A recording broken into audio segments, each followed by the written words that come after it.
Hi friends welcome back to my channel happy Kumar Purnima. चलतु आपण मैंने प्रथम मो जगह दर्शन कर आज दिन में कौन है आपण मान सहित मुझे सेयार करेतु सोमवार मुझे सका उठिकी प्रथम ठाकुर पूजा कर बाबा मंदिर को जाइए आम माँ तारिणी मंदिर भी अच्छी आम मणि मंदिर दर्शन करोच माने बाबा मंदिर।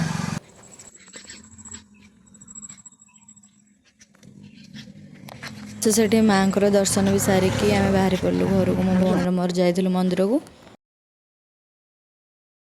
ग्राम मझीरे गणेश और हनुमान को मंदिर भी अच्छी। आज तो भाई को झीर भी जन्मदिन सो सेठी आमर फंक्शन चलती चलते आपण मानक सेठी भी मुझे देखा कि केमती स्टेज प्रोग्राम सब हो देखो तो ये केते सुंदर लगुच ना।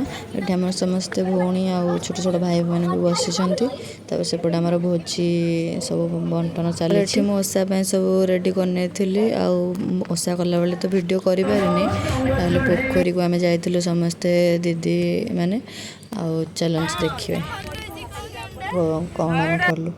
तापर ये मुझे डाकुली समस्त को फोटो उठाइवाई फोटो उठे सारिकी संध्यारे झीर केक कटिंग है आम चाहूँ से समस्ते थिलु भाई भाउज झील जो भर को एंट्री करते से जो भिडियोटी शॉर्ट्स रे पोस्ट कर आपण मैंने देखने भिडियोटी मुझे एंड कर रोचे जय जगन्नाथ।